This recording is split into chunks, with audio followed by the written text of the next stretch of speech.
All right, hello, here we are. It's Louthrin with the second ever guest coming into the studio. Today we have James. James, please say hello. How you know? What's the crack?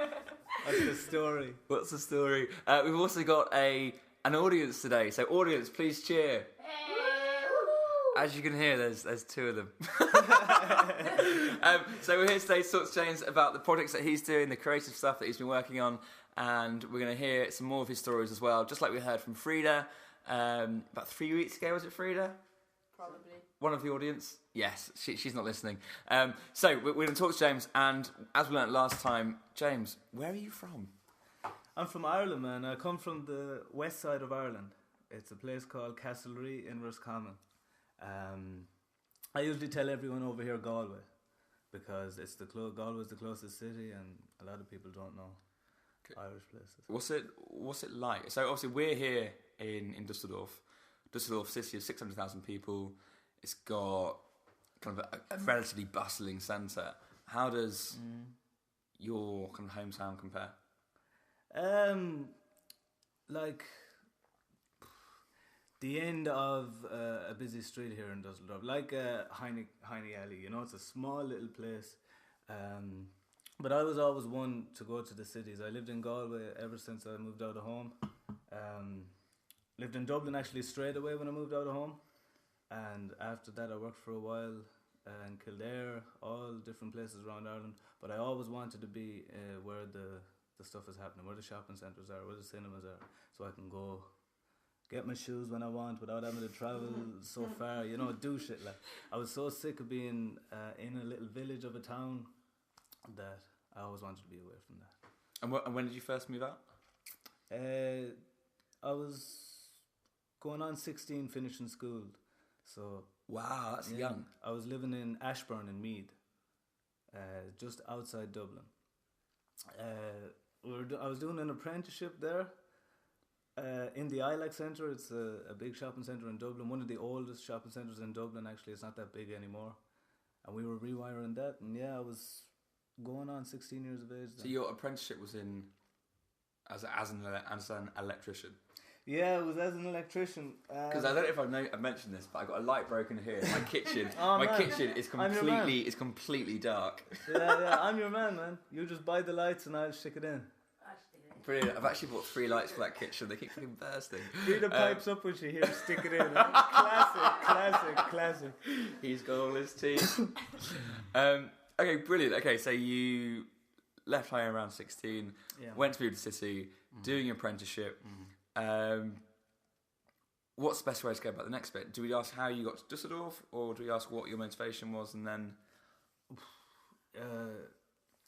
how I came to Düsseldorf? Let's go with how I came to Düsseldorf. I ended up, to make a really long story short, but I suppose that's not the best thing to do for a podcast. Make a long story short. Just don't move your hands too much. It's fine. That's just me, man. That's my character. I was working as a gym instructor on an internship thing. They do it in Ireland, which is a shit fucking scheme as well. It was when I was involved in it anyway, because it was just fresh and they were using their interns for free and throwing them off, discarding them with the idea of no, hold on, scrap that. I'll scrap it. Hang on. We're just pausing. No, anyway, okay, so if there's kind of an unsanitary pause there where you're not really sure what's happening, it's because my editing skills doesn't quite keep up with James's storytelling. Okay, so you were doing a gym instructing scheme, and the gym instructor scheme wasn't very good. Yeah, no, it's these internship things. They use the people, you know. The idea is that you take the internship and you progress in that field after your 9 months, but it's free labor for the companies. Yeah. So what they generally do, and what happened to me, take you on for the 9 month scheme for free, and then they discard you and take the next free worker. So the actual person doesn't progress in the field. Okay, me being gym instructor, you know, you don't progress in your career. Or whatever. So were you getting money at the same time? Was it completely? It was from unpaid? the state. Yeah, from the state. Job seekers allowance, and the government on this internship scheme pays you an extra. I think it was €50 at the time. Wow. So you get your job seekers 188 and an extra €50. and then the company gets a free worker, Yeah. and the persuasive thing for the person to do the internship, obviously you get your extra €50, but you progress. Like in my situation, I had the qualification as a gym instructor, and I couldn't get into a gym. You actually got it there? Yeah, I'm a gym instructor, yeah. But I got in eventually, and for that, and then they discarded me, and it was just in November when it happened. Christmas was coming up, and I already had a holiday booked because my mate, Simon, was working here in Dusseldorf. So myself and my housemate were going over to visit him. And I thought to myself, November, holiday in January, I'm not going to find anything to do for work in December. So I'll come here to Dusseldorf and I'll decide after that what I will do. And I got offered the job here when I came. So it was the right move to do. Was it the first place you applied to? I didn't apply. You didn't apply? I didn't even apply. You were listening to an incredibly good drinker. No, and actually I was sober then as well. I was sober then. We were just in the bar, myself, Simon, I don't know who else was with us. We were with someone else, and we were talking to one of the waitresses, and she was like, "Oh, you'd be good for the Irish bar we have opening up." Because that Irish bar over there was just opening up. Okay, yeah. And I got in contact with the boss and got the job. Me being Irish was the selling point as well, you know. Yeah, a lot of the Irish bars don't have Irish. You are. I mean, so for those that you don't know, which would be absolutely everybody apart from my dad who recently met James. James and I work at the same bar in Dusseldorf, but not the same bar that you started at. That is the same bar, yeah. Oh, I've been working there since I came here on the main strip. Yeah. Okay. She was on about that bar. For me to come to. Then they put you in the main one anyway. Eventually, or I ended up getting into the bar, the main one. Well, that was lucky because the other one was absolutely awful. I came and took over, man. I took over the place. I got some authentic Irish in there. But actually, there was another Irish girl working there now. I'm the only Irish guy working there this time, but there was before.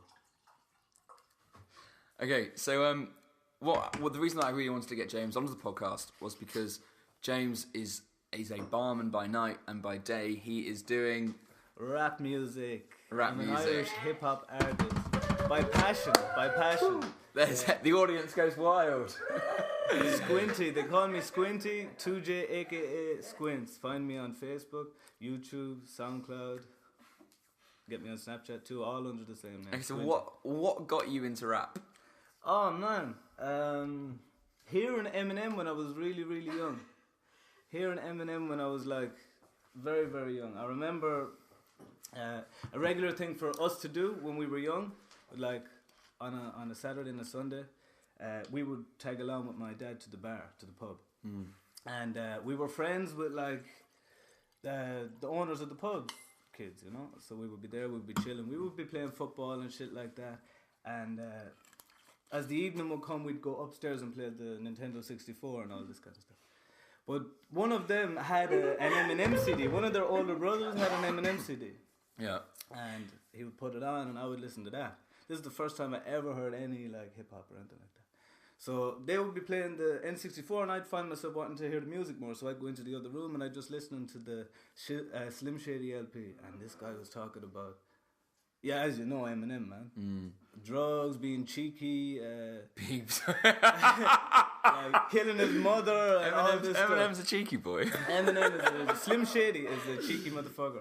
But it really got me, you know. No, I didn't exactly want to kill my mother and I hadn't got involved with drugs then. But he got me, you know. I was like, shit, this guy's talking to me. Like, this guy is just, he thinks like me. So then I started thinking like, wow, I could probably do that. And eventually, I always kept it in my mind that I would write raps someday. But I never wanted to sit down and do it. I never thought it was like a good thing to do, a cool thing to do, to sit down and to write something. So I waited until I knew I had the time to do it, which was when I went to prison. I always knew that was coming somehow in my life. I probably attracted it into my life by knowing about it. It's just something that I always had in my mind. I was living that kind of life. And I used that time to write a lot of music. So what would that be like? You'd be in your cell, or would you, exactly. How does prison work? Is it you spend time in your cell? Prison works and then you like spend time in the canteen. No, yeah. Prison works like you're put into a fucking cell and you can't get out. Okay. You're let out though. You have to go out to the yard and you have to mingle with everybody. You're let out in the morning. You have to come back in at a certain time. You're let out again in the afternoon. You have to come back in, and then you have a choice in the evenings whether you go in or not. So I use that time. I definitely stayed behind most evenings. I use that time just to write down a lot of stuff. And they gave you all the kind of paper and pens that you wanted. Yeah, you can get paper, you can get pens, you can get envelopes, you can get stuff like that. It's a limited supply as well, you know. The worst thing about it is they're in control of everything you do. You know, you could be in the cell, you could hurt yourself, you could bang your hand, you could have a bleeding nose, something like that. You have to put on a light for them to, and they will see the light, and they don't decide to come down to you straight away. Whenever they feel like it, the prison officers, whoever's on that night, they will have your light, they will have other lights, and they will just wander around, have a look in, decide if they want to deal with you, this kind of stuff. That's the kind of treatment, that's what I hated about it, you know. This was in Ireland, wasn't it? This was in Ireland, yeah. There was Ireland and there was England. There was a short stint in England too. That's the way I was. I was just attracted that kind of shit into my life, you know. Drinking, being stupid, like never really doing such a criminal or anything like that. Just fighting, shit like this, you know. I was a little tearaway, you know. But yeah, a lot of good came out. That's where I literally documented my life in there. Just a diary, a rhyming diary, you know. So what actually happened? You had all these, was it pieces of paper rather than like A4 sheets of paper. And you just had to keep all of them safe the entire time that you were in, and then kind of take them out with you, or were you posting them home to keep them safe? No. Yeah, no. Like it's not so. You know, people have their personal stuff. Like you get letters there from your family. Your cellmates get letters from your family, and your personal stuff is your personal stuff. Like you're not in each other's clothes, looking through the shit. Like, okay, you know, I have a place for my stuff, and where in my situation it was respected. Like, luckily enough, nobody was like bullying me or trying to come and bully me. You know, okay, I say luckily. I probably gave the impression like you can't get away with that shit with me. But thank God it never happened then. Yeah, so I was like, my privacy was kept to myself, you know, and nobody really tried to violate that. And did you have like access to music to write? So it was all just kind of flowing through your head. All coming. Would you imagine the music as you were writing, or what would you do, or just write and like try and make? Yeah, no, just write. It was poetry. It was more poetry, and I was very mad about getting it to rhyme like as much as I can. Yeah. So, but I had no beat, no. And it was story, right? The way I started writing would be words and finding more things to rhyme with them words rather than an actual story, and a story would form. Stuff like a master blasting from a ghetto blaster, you little bastard stealing my shit as I spit faster, you dick grabber get hit with a hammer, you clit haver, give up your shit or be missing a bladder. These kind of things just came from word to word to word to word. Yeah.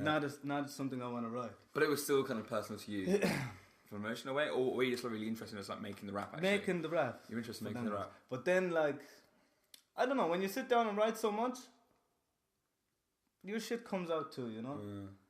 It was great therapy for me. My mixtape that I made, Since They Wanna Know, it was therapy for me. It was talking to the people at home for a lot of shit that I'd done that ended up getting me in jail and the way I carried myself. And there was many, many, many stories. Still is many, many stories. Since They Wanna Know is me. Since you wanna know, let me tell you. And it was therapy for me for a lot of shit I'd done as well. So yeah, sitting down doing the writing, this stuff just comes out. Did you ever try and write an actual story? Like rather than like getting the rhyming going and seeing how it turned out, did you ever sit down and say, right, I want to try and document one scenario, or was it always different? I would come up with the concepts for the songs and write the story like that, but I never actually wrote a story like fictional characters or, you know, something like this. I meant more from like your personal life. Like, would you Yeah, like? yeah, would no, you say yeah, like, yeah. oh, I want to talk about Yeah. my curry with my mum on Friday, or something, and then and then just go Yeah. for that. No, usually I would get the theme of what I want to talk about Yeah. and make like the hook and write the And story then see all relative to that. and see where it leads you. And usually when I'm creating the stuff that are relative to that, Yeah. a story just comes out. Like when I'm trying to piece together the story, Yeah. writing like different words of what And it it's was. and it's best, isn't it? Because then it's more free the entire time. Yeah. So like sometimes I try and record stories. Just I sit down in front of the microphone, this thing here, and I try and sit there for half an hour, and I try and read a story out. And if I make notes myself, it's awful. It judders the entire way through. Yeah. And if I go only with the beginning and the end, and then just kind of let loose, it just flows the entire time. Yeah. And I think with me, all the notes, all the little bits, is just like tapping, and then the story comes out. I always find I have a story for the concept, which is probably why I wanted to write about it in the first place, you know? Yeah. And you're still rapping in Düsseldorf? Well, I'm actively rapping, but it's karaoke and shit. I record every now and again, like since the mixtape was finished. I didn't record anything, but I'm going to do that shortly. I have a couple of freestyles I want to get out. They're all ready to go.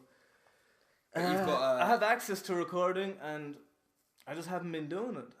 After the mixtape, it was like, I've been talking about this mixtape for so long, but the content is still building up in my phone. I write a lot of my shit on my phone, so the content is still there, and I just haven't been spending money on that. I'm going recording and stuff.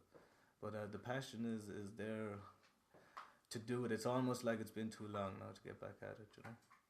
Yeah, I know exactly what you mean. And also, I just want to say about that, if I had the money, I'd be doing it. I'm paying for German courses. I'm working in the bar. It's not exactly like I have a lot of money. How much does a session cost? Like an hour? Do you pay per hour? We do or it by pay per song. day? No, we by do song, it by song. by song. Yeah. I have a mate there. Sup, Gregor? I have a mate there. Let's tag him in. Yeah, tag Gregor. Raw Flavor Click. They're a cool bunch of DJs that I've gotten to know here through neighborhood Kenny. What's up, Kenny? So we'll make music with them. That's what I've been doing it with lately. My mixtape was done with two halves. I done the first 3 songs of it with Tim. Tim is one of the first people I got to know here in Dusseldorf. Like-minded like me with the rap. He loves rap. He's actually put out a few projects. He got quite a bit of recognition in the USA. Freeze, what's the story? Freeze.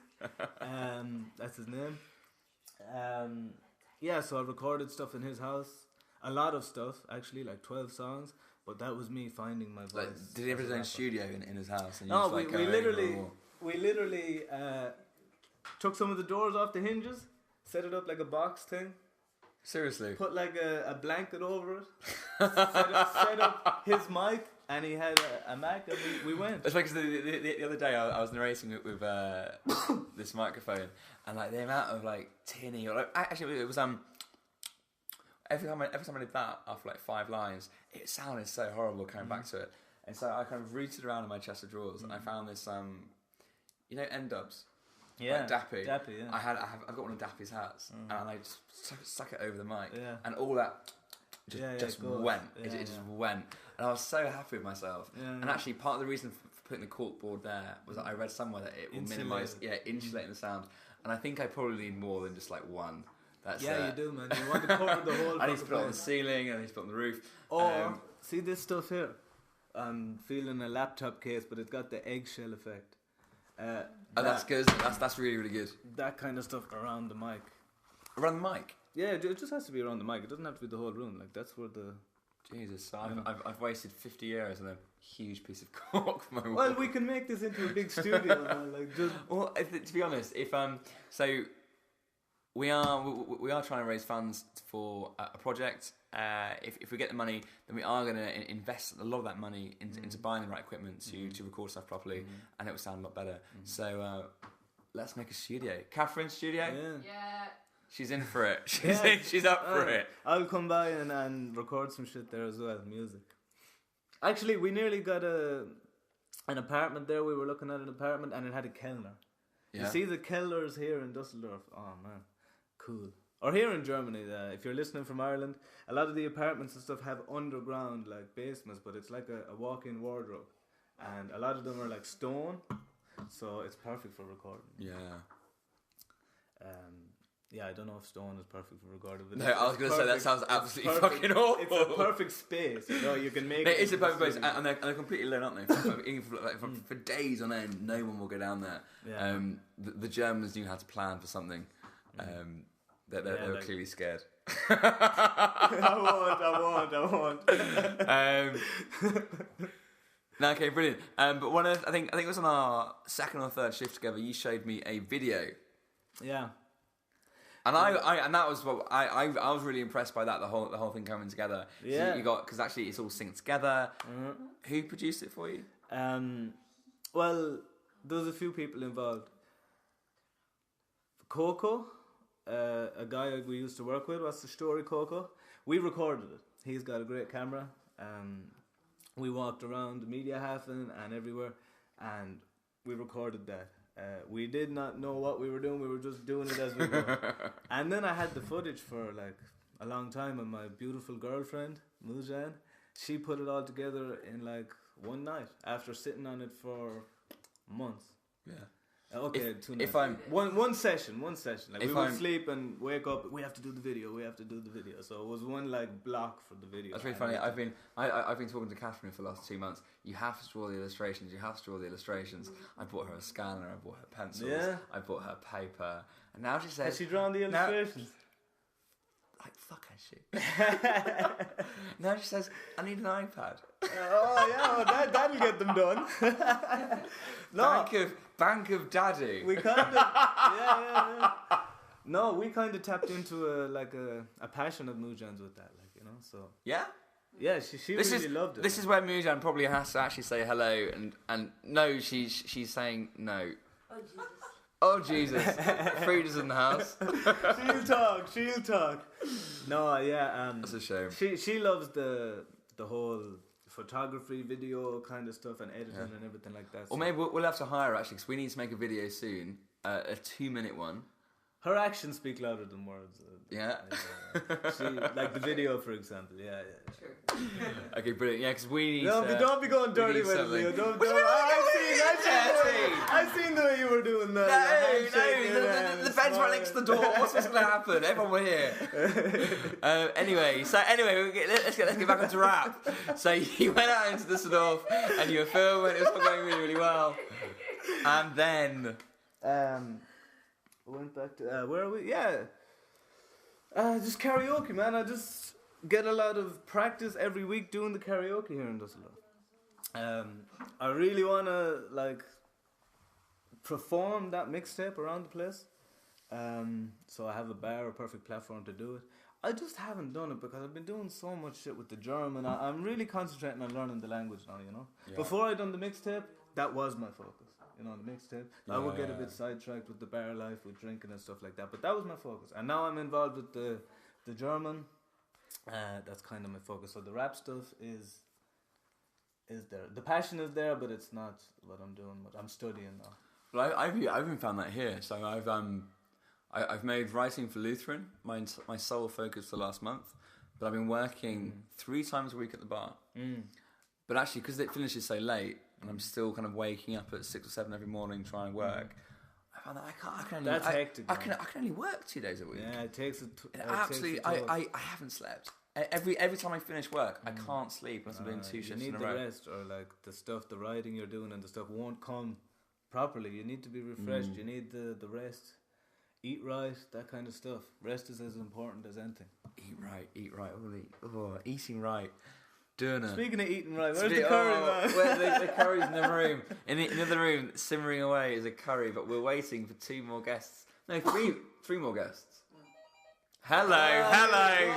As though it's been planned. Talk about an ass and it will pass. But we're not that slick. Talk about an ass and it will pass. Anyway, so I think... So we've spoken about your up-and-coming career, we've spoken about your real career, we've spoken about your previous career in Ireland as well. What I really want to hear as well is some stories. So I think this whole podcast is going to be based around the different stories that people have. From Frida, we heard her life in India. We heard about her Tinder dates. That was uncomfortable for everyone in the room. Apart from Frida, who seemed to be reliving it as she went along. I actually going to write a book. Hey, I know a good guy. I know I can write that. And if it becomes a film... Yeah. Already has a production company and everything. So, James, do you have any stories that would be... Stories. Obviously, putting you on the spot. Stories. Stories, man. I have loads of stories, but on the spot. I guess I think we're looking for something probably that was transformative to your character. So something that kind of made you change the way that you were thinking day to day. I will keep it rap. Change the way I feel about rap. Whether it was just something to do or something to that, like I know I'm good at this and keep making projects and stuff, which is what I'm going to be doing. I used to not even have the confidence to rap. You know, I would write all the shit and I would like show it to people and some would say, yeah, it's good, and some would even say, okay, yeah, well, you're going to rap this shit, you can't rap. And I was like, huh. Then I went to an open mic night and I got up on stage and I rapped and I got a great reception. So I got involved with that crew. It's called Michael Blaze. Was that back in Ireland? Or? That's back in Galway in Ireland, yeah. And I got some of my friends and everything to come, you know. Quite a few turned up. And I got up there and I rapped and I got all the applause and they're like, wow, man, you're as good as anyone that's doing it here tonight, blah, blah, blah. So that changed my confidence with the rap and how I looked at that, yeah. Yeah, rap has helped me a lot.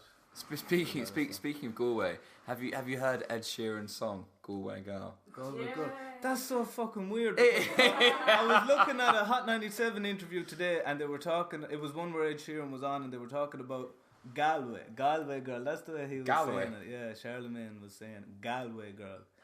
No, I haven't heard it yet. It's nice. It's awful. I prefer the original one, the Irish one, by the other guy. Yeah, there's already a song called Galway Girl. Oh, okay. Is it the one? I met my girl. No, that's Dirty Old Town. Yeah, I have it here on my phone. I can play. Stick on Galway Girl and we see. I can play it for you. It's on my favorite playlist.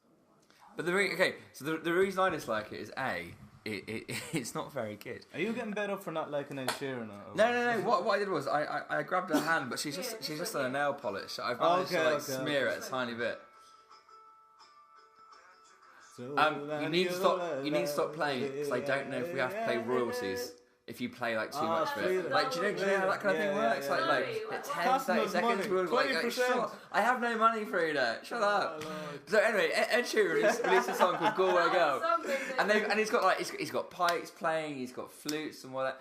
Is flutes and pipes Irish? Yeah, it's like a tin whistle, but it's a different instrument. But he said in an interview, there's 400 million Irishmen, and I wanted to make a song that would be commercially successful. There's 400 million. Oh, you know how every single guy that walks into a bar, oh yeah, my auntie was Irish. Yeah, everyone. And so she's no longer Irish. To be Irish, yeah. Everyone attaches themselves to the Irish. And I know that he'll make an absolute bomb from it, but it's just that kind of like that commercial, that drive. And then but then today I was watching. You've seen the Oasis Supersonic documentary? No, I haven't seen that. Watch it. It's really good. Yeah. And rock stars. Yeah, but it was when Noel Gallagher just took over his brother's band back when they were young, and one of his big points was, we're going to make commercial hits. Okay. By keeping everything simple. And by making commercial hits, they have the career that they have. So I guess it's wrong to just criticise someone being commercial because they want to make money. You need to make money. You need to do certain things. Ed Sheeran is not poverty ridden. He's got so much. Did he need to go and kind of shit on Irish culture with Galway Girl? So I don't know. Okay, we'll listen to it later. And I think, as you said, he did say something about a relation being Irish or whatever. But no, Ed Sheeran of all people, I don't think he would be shitting on it. I think, and he's a humble dude also. I didn't think so either. But I have to hear it. So I have to hear it. I'm definitely one that will say, the fuck, there's nothing Irish about that. Like with Macklemore, I don't know what ties Macklemore has to Ireland or anything like that. But he made an Irish song. Irish? Oh, he lives in Boston, America. Was it Irish Town? Was his song? No, I don't know about his ties to Ireland or anything like that. But yeah, why doesn't he come to Ireland and set up some hip hop opportunities for the people in Ireland if he loves Ireland so much? You should do that. Thinking about that, I was reading something on the BBC. The BBC has a special rap station. I don't know what it's called. BBC Extra 1. Charlie, fire in the booth. There we go. Yeah. And they recently had some guys on who were rapping in Scouse accents, and it made me realise that actually I've only ever heard American or London accents. Okay. And it was when I was in the bar with you, and I realised actually you were rapping in your accent. Mm-hmm, You weren't putting on the same accent that all these other people were putting on. Is that conscious, or is that just like you're just in the moment and you're rapping for it and I'm just seeing going, how it goes? I suppose it is conscious, but I believe like I find it funny when people are talking to me. They never think I'm gonna rap. Like I have this country accent. Like what's the crack? What's the story? And they never would hear. They never would imagine that I would rap and that I'm actually good at it. I don't know. It's just the way I am. It's just my voice. Like that's my voice. So I suppose I am conscious of it. It's I think it's really, really nice. I think it's even like Adele. Clearly, she comes from a certain area of England. Starts singing. Yeah. Gone. And it's beautiful. And her accent. And it is beautiful. Yeah. But then there's so few people rapping in their own accent. Even today, when there's kind of almost a spotlight on it because of the recent big thing on BBC. Then when I was listening to you, I was like, actually, that's really, really cool. Yeah. But whatever people are comfortable about rapping in, because all we hear is American stuff. So you're influenced like that. I thought, especially because your influence early on was Eminem. Yeah. I was wondering, did you try and mimic Eminem? Yeah, definitely. Did you? Definitely. Oh, wow. Yeah, definitely. But obviously, if it sounds too Eminem-ish, it's not Squinty. but I definitely, even when I was writing it, when I was writing the stuff, like I know all of Eminem's songs, a lot of Eminem songs off by heart. And when I'm rapping them, I sound like Eminem. Yeah. But from my own stuff, I can only sound like me. Yeah. Yeah. I'm having this conversation off the back of. I tried to sing R. Kelly's Ignition yesterday. Yeah, that wasn't bad. That was good. No, it was I absolutely that. No, because it is the one I know is the remixed Ignition. The Ignition was the aborted attempt by him to make a hit tune, and so I only knew the other one, and I was so upset because actually I'd got my R. Kelly drone down to a T in the car. When my mum and dad are driving, I was sitting in the back with my brother and sister, and it was so good. And I couldn't recreate it in the bar in front of 30 people. Yeah, man, it's cool that you like R. Kelly. I never really met any R. Kelly fans, man. No one. I Believe I Can no Fly. one from back at home. Oh. I know the song. Yeah. I know. I believe I can fly. Yeah. I believe I can fly. The audience is raging. Actually, I'm just thinking now about how, in particular, listening to Eminem has tainted my view of artists. He slandered the shit out of R. Kelly. Yeah. And he something, I don't know what R. Kelly done, something about peanut girl or something. I think he something like that. There was something pedophilic somewhere, or something perverse. And I heard references to that in music from Eminem, and automatically gone. Fuck R. Kelly, man. But that's very biased to me, man. That's just. It's just the truth. Yeah. My greatest Eminem moment, I say moment, probably single, was when he sang with Dido. Yeah. Because I loved Dido. Yeah. Stan. And it. How old are you? And has Dido actually died though? She hasn't died. Has she died? No, I'm thinking of the girl from 8 Mile, Brittany Murphy. No, excuse me. Sorry, can we Google this, please? This is horrible. No. I'm sure she hasn't. But that song made me cry. She's listening in. What if Dido is one of our 100,000 weekly if listeners? You're listening, Dido, I don't wish death on you. I'm just wondering if you're still alive. And if you are, holler back at us. Is that Dido? Holler back. That's Dido. Yeah, is it? Well, I'm sure she's alive. So I'm currently looking at a picture of a bird. No. dodo. No, it's not funny. I'll give it back. Sorry. I'm no Jonathan. But there was actually a period when I lived in England. I was working with a bunch of guys over there, and one of them told me Shakira died. And I believed it. I thought to myself, no reason to question it.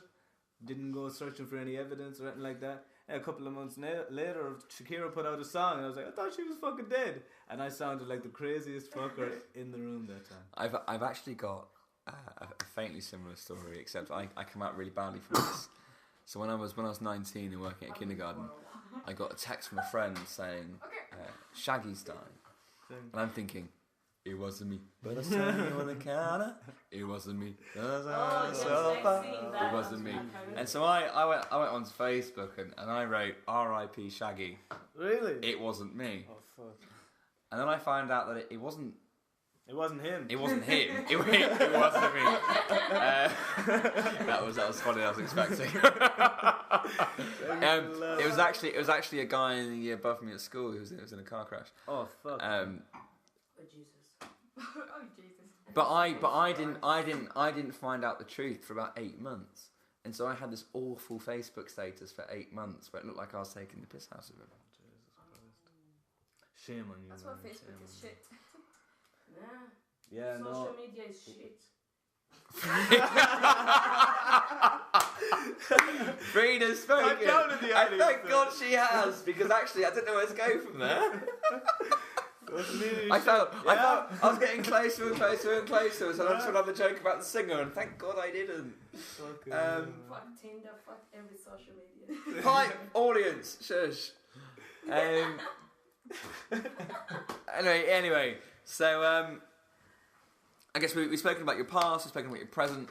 I think the next thing to move on to is the future. Future. What does the future hold for Squinty? The future for Squinty will be more projects. I have a lot of that stuff ready, just needs the time, effort and money to get it done. The next 5 years is going to have my own bar. There will be hip hop nights in there. I will definitely be pushing hip hop around, giving any platform I can to get hip hop going. Like, we have karaoke, a lot of that here, but there will be hip hop nights, all that kind of stuff. And having some mini Squinties. Some mini Squinties. And to get some mini Irish Squinties around the place rapping. You already have a barmaid here. I have a barmaid. Actually, I have a girlfriend for mini Squinties and everything. I don't need any barmaids. Thanks for the offer. But I actually thought that she said mermaid. I thought she said. All is good. I actually thought she said mermaid, and I just realised I've never seen a mermaid from Uganda. That'd be a fish out of water. Oh! Squinty gone on it. Excellent. Okay, so that was our time with James. Thank you very much for listening. Thank you. Bye. Thanks for having me. It was very good, and we'll do it again hopefully. I think we'll do it again. We'll obviously we're still trying to perfect the way that we do this kind of thing. Mm-hmm. But thank you for listening, and we will be in touch soon. Ciao. Bye.